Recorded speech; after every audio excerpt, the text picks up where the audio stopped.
Yeah, I'm pretty fucking sick of Joey Badass to keep it a blick with you. Now, if you've been living under a rock, Joey Badass has come out of the woodwork to drop two tracks, The Ruler's Back and Sorry Not Sorry, basically using that as an opportunity after one of the biggest years in English, and honestly one of the greatest years in hip hop history, considering the beef and everything, to load up a gun and shoot at everybody after everybody has already left. Okay, there is nobody outside. The party has just died. Okay, we watched the party die in real time, and Joey Badass decided to show nah. And Joey Badass decided to show up at 5 o'clock in the morning after the police has already pulled up and told everybody to get the fuck out. Okay, Joey Badass is late to the party as per usual, essentially sending shots at the West Coast and talking about how it's time for NY to come back on. Now listen, see, something that I see a lot of people trying to talk about is, ooh, I miss when hip hop was competitive. I miss when hip hop was regional. That's great. That's awesome. But this ain't competition. This is not competition. Let's not get this misconstrued. Let's not get misguided here. Okay, this is at least in my personal opinion, I think this is Joey. I don't want to say the word. I don't want to say the word, but it's like, bro, like let's keep it a blink with you, Joey. You punching above your weight class, and when I mean that in the most genuine and honest sense. Okay, this is not even like the nerd trying to talk to the shoddy, the fine shite at school. Okay, this is the specimen. This is the person who doesn't shower. This is the person who has an addiction to beating off in class. This is the person who's wearing a hey go hoodies in class, trying to spit game at fine shite. Okay, Joey Badass. This is the funniest thing I've ever seen. This is the epitome of not knowing your place. Okay, because to me, you come back and you drop the first song. First song is like, yo, I'm back. Hey, I'm putting pressure on the West Coast. You know, Joey got that invoice, right? You doing your typical Joey thing. You got a cool conductor beat. All right, cool, great. You set the standards, you set the time, and you get some responses. And what do? You drop Sorry Not Sorry. Sorry Not Sorry. Let it rock. You give us nothing. Just straight nothing. And especially after coming after a year where there was no subliminals, there was no, oh, but you gotta understand the line. It was point, direct, point, and shoot. It was like how when I talk to my teammates whenever I'm playing Marvel Rivals, Apex. I don't play Apex, I'm lying. But any type of game, I'm like, hey, all this boils down to is a point and click adventure game. In a year where we had so much direct hits, direct target. See, when Kendrick hopped out and said, I'm really like that, he meant that, yeah, when compared to Drake and Cole, I am top one, undisputed. There was no if and buts. There was no misconstruing anything. When Chris Brown, and for whatever reason, I think I was going to say Gunna, when Chris Brown and, I'm forget, Offset, yeah, when they got into their little scuffle, when Chris Brown said, you the weakest link in Amigos, it was direct. Joey decided to hop out here and I guess he had to spray and pray augment on his SMG because he did not hit anybody in this. And I say this to really kind of question and pick at your mind, Joey, because you hopped out and you said, yeah, Joey not going to delete this shit later. Obviously sending shots at J. Cole. Let's not get it twisted, J. Cole. You still haven't dropped the song good enough for me to forget that little incident, especially after you followed that up with Grippy. Okay? But listen. I hate to be that guy because I don't even mess with J. Cole like that on that type of level, on that type of timing. But you gotta understand, there's a reason why J. Cole's in the big three and you're not. You're not even considered. You're not in the conversation, okay?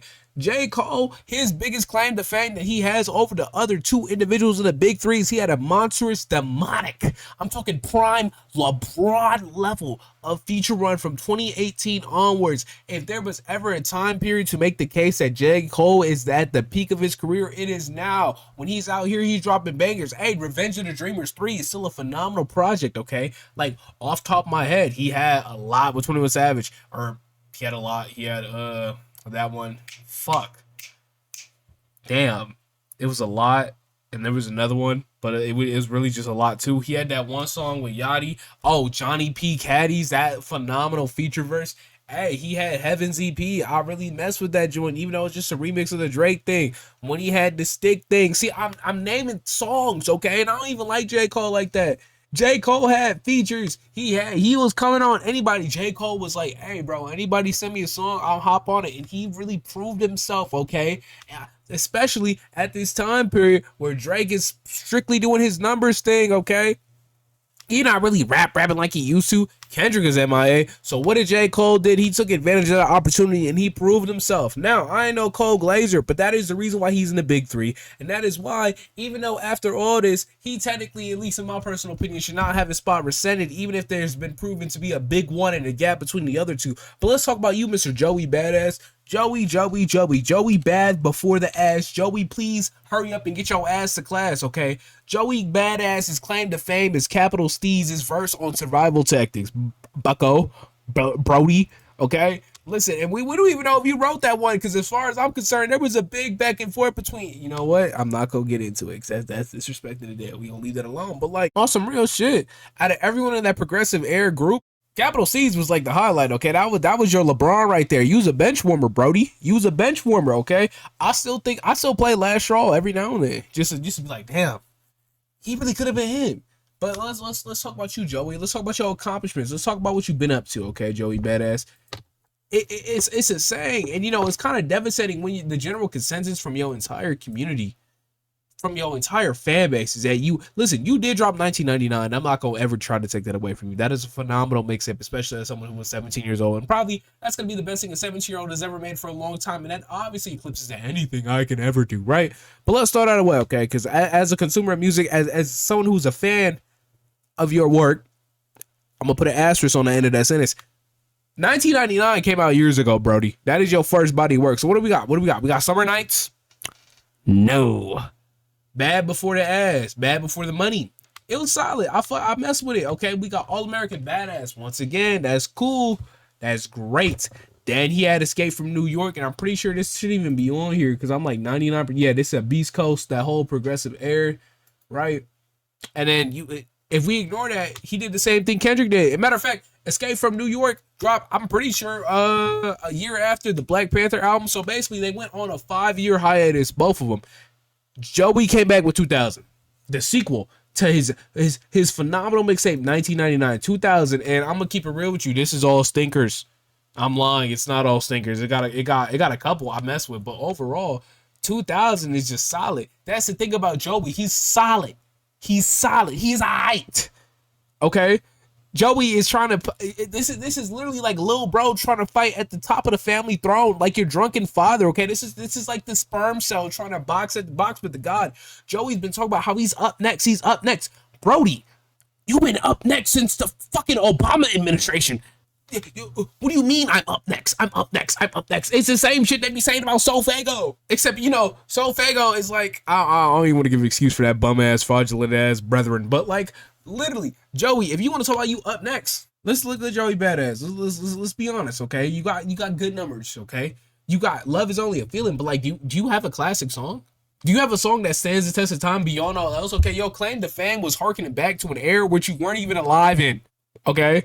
No one, listen, I hate to be that guy because I really don't mess with a lot of the newer waves of music, especially coming out of the quote-unquote underground with all the Cardi hybrids and the ENs and all that. But listen, Brody, I hate to break it to you. Don't nobody care about this boom bap bullshit anymore, bruh. And like, I'm not saying that in the sense that nobody cares, okay? Because I love Griselda, okay? I love Westside Gun, okay? I love Conway the Machine. But you know what they have? They have they have presence, they have wordplay, and they have gimmicks that I mess with, okay? Even if that is mostly white, but the boom, boom, boom, boom.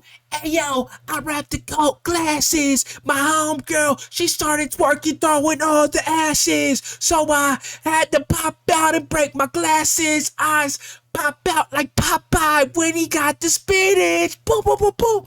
Listen, my girlfriend might hate that shit, but to me, that shit is phenomenal. That shit is awesome. I'm like, let's go, Westside Gun. You know where Westside Gun at? He doing songs with Travis Scott. Joey Badass, you've been put into a box, okay? You've been forever remembered for your boom bap contributions to an era in which, hey, we were remembering what they did in the 90s, but the difference is, we done with the 90s, brethren. Okay, if Nas is able to evolve his style and sound beyond the boom bap era, why can't you?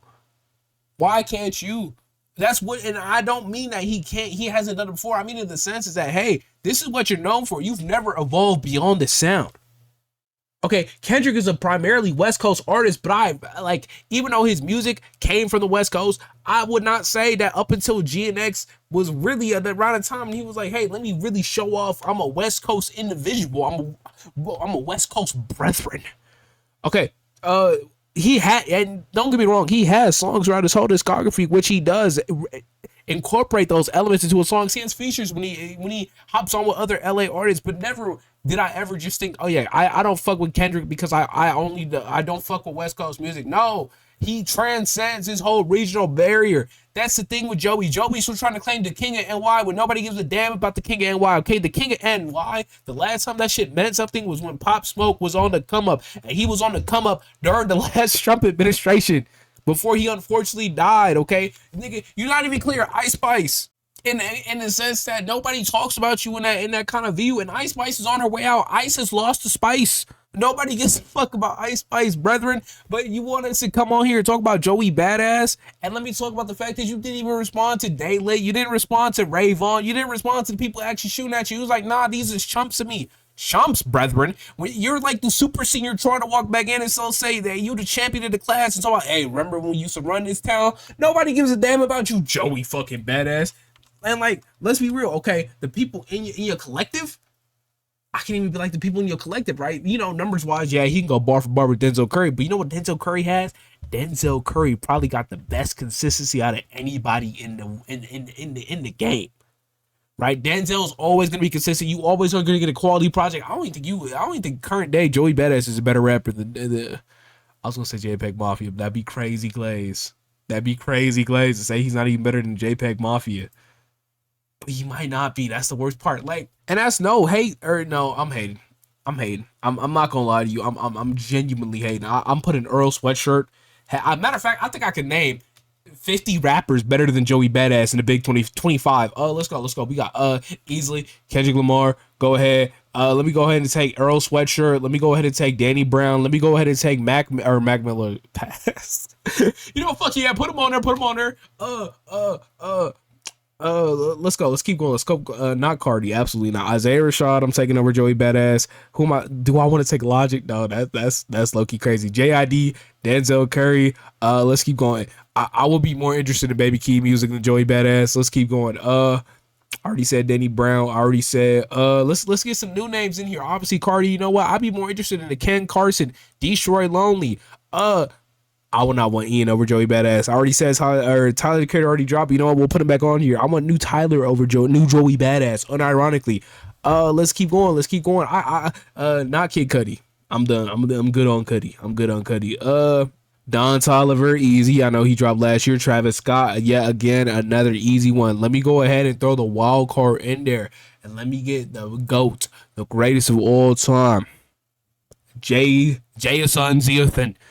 Okay, I'm taking new Jay-Z over you. Okay, Pusha T, yet again another easy one. You know what? Am I taking new Kanye West over Joey Badass? I don't know, but seeing how Elon Musk is able to hit the Romani salute, I think it's time to forgive.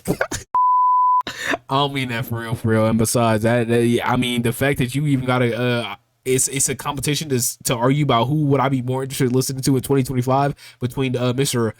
Hitler Did Good Things and Joey Badass is low key obscene. So for that reason, I'm taking Ty Dolla $ign. Let's keep going. Ty Dolla $ign. No, not Tyga. Would I take dude the baby? Oh no, I would not. I'm lying. I'm straight lying. Not Uzi. Uzi fell off. Uzi's not been putting up numbers. I said 50 rappers and I'm low key struggling, but this is like the people already dropped. Like, so regardless, you get the point. Listen, Joey, you was great for your time. You was great for the progressive era. Okay, to keep it 8 stacks with you, brethren. Nobody want to hear that type of the or not nobody. Okay, because that's a little bit egregious. That's lying. Even though I'm speaking my opinion on this first and foremost. Joey Badass, I ain't got like who is interested in listening to you, brethren. You the belated super senior. You the dude trying to get your high school diploma at the age of 36. Okay, and great. You got your acting thing going, cool. You got an Oscar during the pandemic. Okay, you had to give your heart out and bleed into the Shape of Africa. I don't know. I think I saw somebody say that in like a complaint about the movie. I wasn't watching that shit because I cannot be bothered. But it's just like, bro, whose radar are you on? You know, to say something crazy. No, I'm not gonna say that. I'm gonna say it. I'm gonna say that I would resurrect MF Doom if it meant I would never hear a Joey Badass song again, because at the end of the day, Joey Badass is born from MF Doom, and it's like I'm taking the originator over the sequel. Like I'm sorry, brethren. Not Aaron May, not Boss. No, I forgot to say Baby Keem. You know what? We could revive X before no, that is obscene for me to say that. Do not say that, please. If it's me editing this, or maybe this is the one I have Soapy edit. This might be his editing trial. Don't put that in the video. But like the main point I'm making is, Joey, for you to even think, like, let's go Discog for Discog, okay? Because now I'm having fun with it. Joey, you got 1999. Is that better than any J. Cole album? It's not better than For Your Eyes Only. I'm sorry. Listen, J. Cole, as boring as he is, as J. Cole music might put a brethren to sleep, listen, For Your Eyes Only, listen, that is damn near an 8 minute and 50-second song, and I'm listening locked in the entire time, okay? What a... Damn, does he really not got anything better? Low key? I forgot how good the off season is. Am I really doing tricks on it? I might be doing tricks on it, but that's okay. I'll give you an easier one. Not Tyler. That's actually way harder. That's way higher. This might be controversial. I way rather listen to current day Drake music than listen to Joey Badass, and that's simply because I like, at least Drake music, like, it goes through one ear and out the other, okay? Joey's rapping on these dated, like, on that note, can we talk about Conductor? I'm so sick of fucking niggas glazing Conductor beats, okay? This nigga got one style, one gimmick, okay? And even on the Joey second, especially the second song bored me to death. Like, I never understood the complaints about a Conductor beat until now. Like, just throughout that entire song, which is nothing. There was no, I don't want to say chord progressions, because I hate getting into the real, like, real depth understanding of music, but like, just for me, I was bored the entire time listening to Joey yammer, stammer, and yap across that entire thing. But regardless, the point of this video is, Joey Badass, I hate to be the one to break it to you, brethren, but you're not that guy, and you never will be. I don't want to say you never will be, because you might surprise me. You might be able to prove that you the leader of the next generation, the generation that's been coming since 2012. You know, when they said the world was supposed to end, I think they meant that was because Joey Badass showed up on the scene. Anyways, I'm out of here.